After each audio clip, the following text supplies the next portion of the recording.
Hi everybody, I'm Bree the Plant Lady. I'm Enid. I'm Dave. And today we are getting ready to start new gardens at the Carolina Garden House. We very quickly filled the space up that we did last month. I can't believe how fast we filled it. Yep. And now we already have more plants that are just waiting to go in, so we have to start from scratch.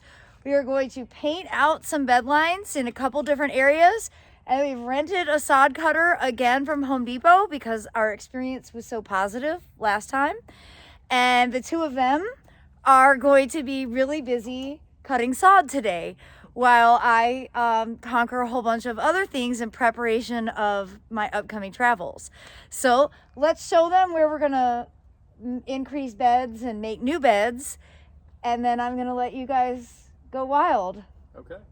All right, everybody, stay tuned for progress. All right, so Aiden and I have been sort of brainstorming about this side property border, and well, we already got the soil cube. This is the veggie mix delivered very conveniently here.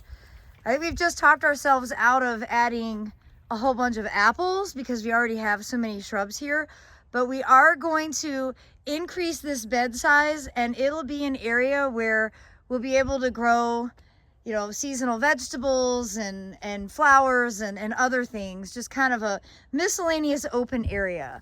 So we know from experience this part of the yard has a lot of roots, especially from that live oak right there. It's not going to be great sod to move, but having this space open, this is south facing and gets full sun. So this is going to be a really great area, even just to do like cut flowers in the summertime.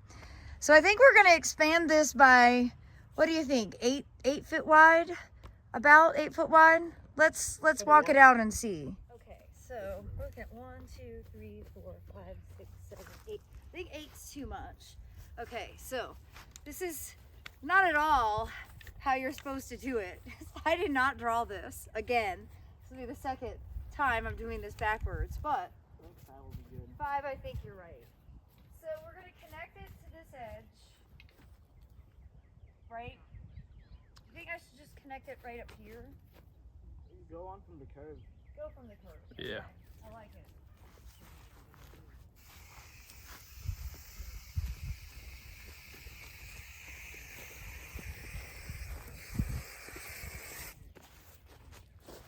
Just like that. Just like that. I think that looks right, don't you think? Yeah. It's not huge, but definitely a nice addition to get some herbaceous plants here. All right. You guys like the sod cutter?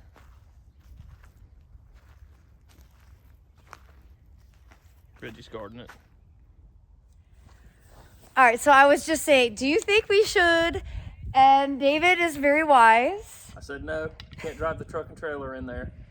And that is really, really important. I can't stress this enough.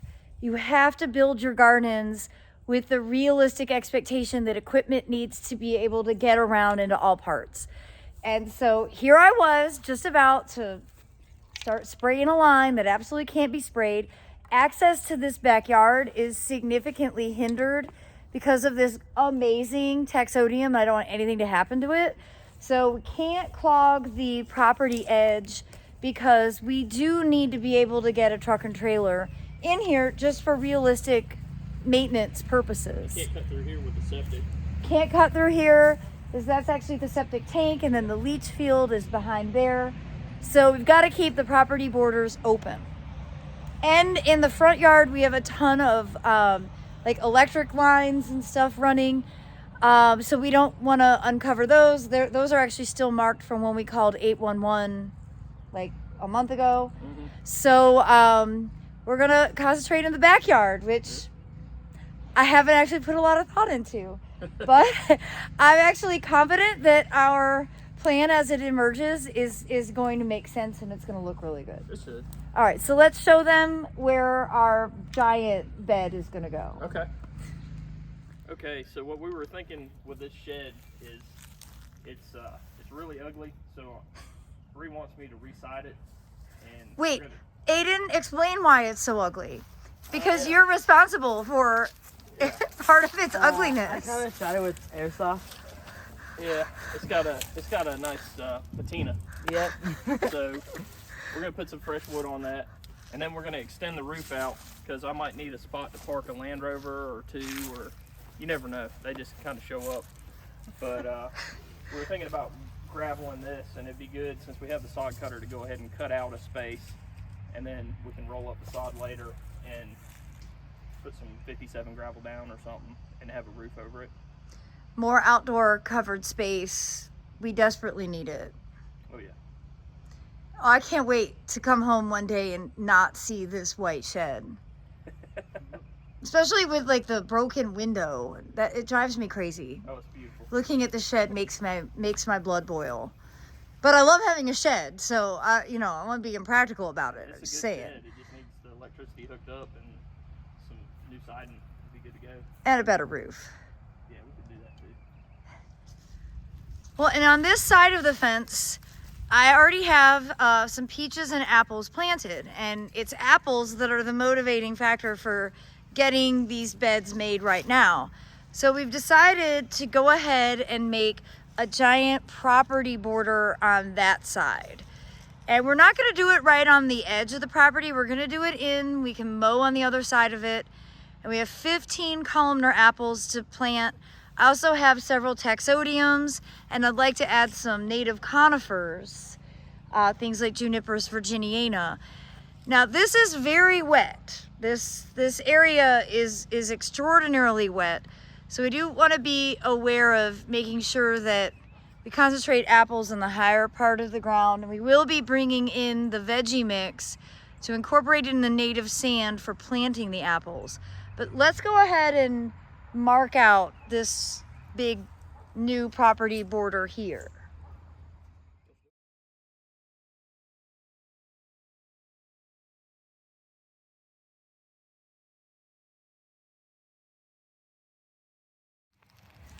All right, well, you can see we're extending it into the back property border. We have a lot of terrible plants to clean up growing in here. And I'd love to actually work with these neighbors. We get rid of all where they're holding stuff, because that's actually causing a lot of backup in the water. They don't have the advantage that we have of having a woodland to dump stuff in.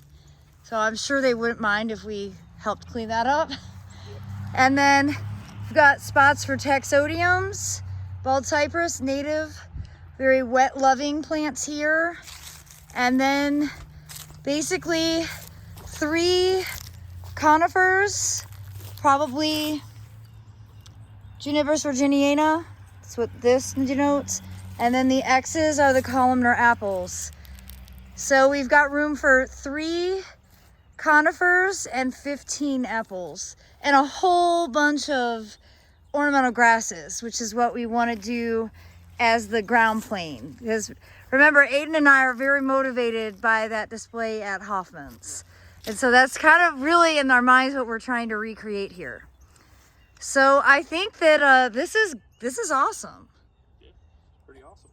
And we're not going to try and get all of it planted and done today. We're just trying to get the sod cut.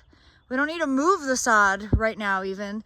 Just using the piece of equipment so that it can get returned. Yep. So we're going to be very strategic and intentional with this new phase of getting more stuff planted here at the Carolina Garden House. All right, they have successfully gotten it started. Now they are going to successfully start cutting some sod. We're gonna do it.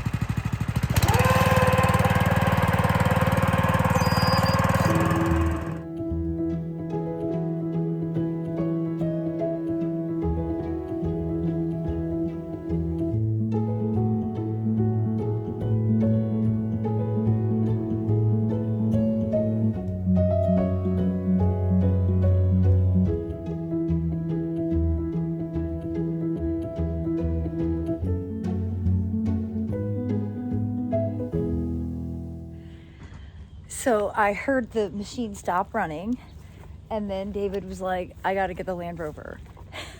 And so let's see. I mean, it's so incredibly wet. I'm sure it's a muddy situation. Let's go see. Okay, they got stuck. Well, of course they did because it's so wet. And no surprise. I mean, it's 2 days ago this was standing water. So you don't totally have to do back there. I mean, Okay. Yeah. maybe up in here where maybe this section will be drier. Yeah, we'll get up in there. It just kind of got a little wet back here. God, yeah, look at it. Look at how. So you can't get it out, so you're gonna pull it with the rover. Yeah, we're just gonna winch it out. This may be as much of an excuse just to use the winch as anything. I've never needed it before with the Land Rover. It just goes. Very exciting moment, everyone.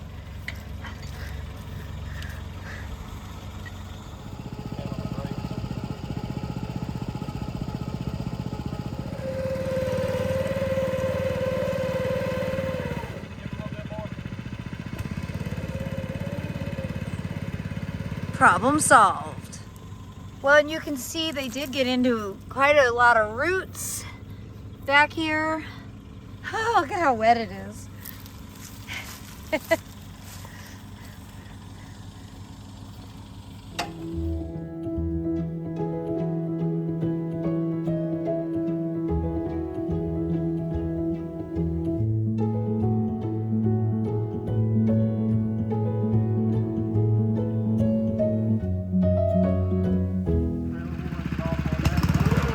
I can't believe they're already done. It's so exciting.